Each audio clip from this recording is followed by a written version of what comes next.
Praise the lord. Lent days Bible ధ్యానములో 10వ రోజు బైబిల్ ధ్యానము కొరకు ఏర్పరచబడిన వాక్య భాగము కీర్తనల గ్రంథము నుండి 136వ కీర్తన.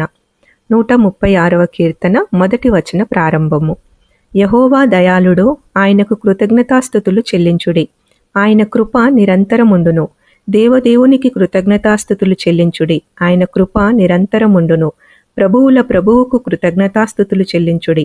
ఆయన కృప నిరంతరముండును. ఆయన ఒక్కడే మహా ఆశ్చర్య కార్యములు చేయువాడు. ఆయన కృప నిరంతరముండును. తన జ్ఞానము చేత ఆయన ఆకాశమును కలుగచేసెను. ఆయన కృప నిరంతరముండును. ఆయన భూమిని నీళ్ల మీద పరిచినవాడు. ఆయన కృప నిరంతరముండును. ఆయన గొప్ప జ్యోతులను నిర్మించినవాడు. ఆయన కృప నిరంతరముండును. పగటి నేలుటకు ఆయన సూర్యుని చేసెను. ఆయన కృప నిరంతరముండును. రాత్రి నేలుటకు ఆయన చంద్రుని నక్షత్రములను చేసెను. ఆయన కృప నిరంతరముండును. ఐగుప్తు దేశపు తొలిచూలులను ఆయన హతము చేసెను. ఆయన కృప నిరంతరముండును. వారి మధ్య నుండి ఇశ్రాయేలీయులను ఆయన రప్పించెను. ఆయన కృప నిరంతరముండును. చేయి చాచి తన బాహుబలము చేత వారిని రప్పించెను. ఆయన కృప నిరంతరముండును. ఎర్ర సముద్రమును ఆయన పాయలుగా చీల్చెను. ఆయన కృప నిరంతరముండును. ఆయన ఇశ్రాయేలీయులను దాని నడుమ దాటిపోచేసెను. ఆయన కృప నిరంతరముండును. ఫరోను అతని సైన్యములను ఎర్ర సముద్రంలో ఆయన ముంచివేసెను. ఆయన కృప నిరంతరముండును. అరణ్య మార్గమున ఆయన తన ప్రజలను తోడుకొని వచ్చెను. ఆయన కృప నిరంతరముండును. గొప్ప రాజులను ఆయన హతము చేసెను. ఆయన కృప నిరంతరముండును. ప్రసిద్ధి నొందిన రాజులను ఆయన హతము చేసెను. ఆయన కృప నిరంతరముండును.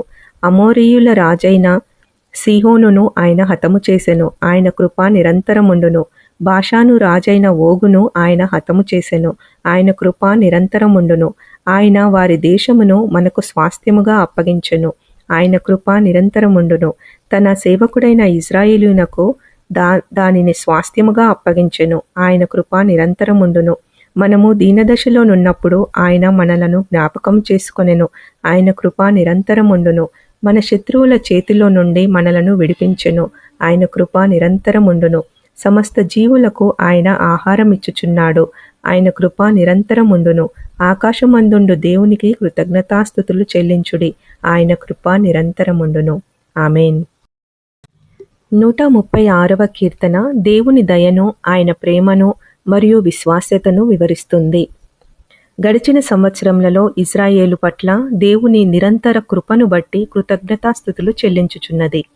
మొదటి 4 వచనాలలో ఆయనను దయాళుడిగా, దేవదేవునిగా, ప్రభువులకు ప్రభువుగా, ఏకైక మరియు మహా ఆశ్చర్య కార్యాలు చేయు దేవునిగా గమనిస్తాము.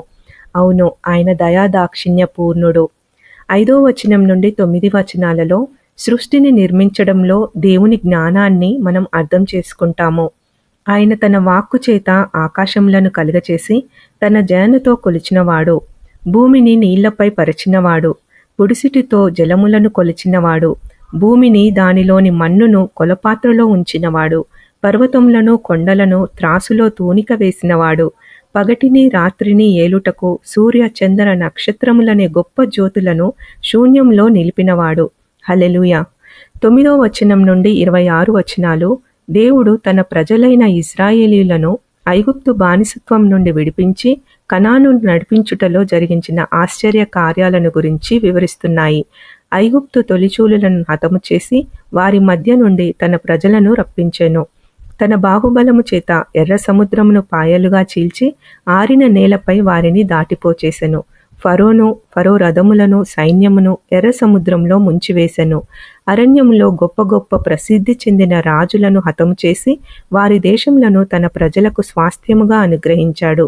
దేవుని కార్యాలు దేవునికి తన ప్రజల పట్ల ఉన్న ప్రేమను, విశ్వాస్యతను ప్రచురపరుస్తున్నాయి. ఆయన ప్రేమకు అవధులు లేవు, నిబంధనలు వర్తించవు. దేవుని ప్రేమ మనము క్రీస్తులో చూస్తాము. దేవుడు ప్రేమ స్వరూపి. ఆయన స్వరూపమే ప్రేమ. ఆయన దయ మన పట్ల ప్రతి ఉదయము నూతనంగా ఉంటుంది. ఆయన నిబంధన నిత్య నిబంధన. హల్లెలూయా. మనము దీనదశలో ఉన్నప్పుడు ఆయన మనలను జ్ఞాపకం చేసుకుంటాడు. మన శత్రువు చేతిలో నుండి మనలను విడిపిస్తాడు.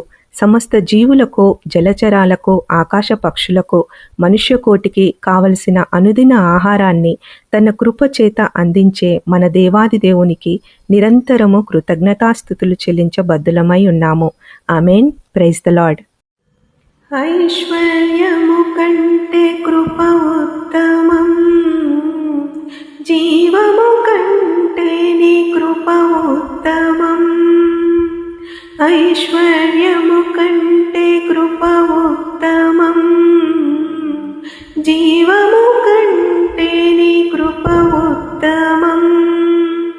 కృపయే లేకుంటే మనుగడలేదు, కృపను మించిన పెన్నిధి లేదు.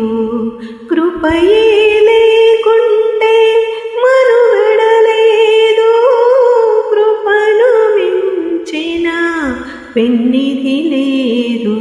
కృప చాలును, నీ కృప చాలును, కృప చాలును, నీ కృప చాలును. ఎన్నటెన్నటికి నీ కృప చాలును, తరతరములకు నీ కృప చాలును. కృప చాలును, నీ కృప చాలును, కృప చాలును, యేసు కృప చాలును. హల్లెలూయా.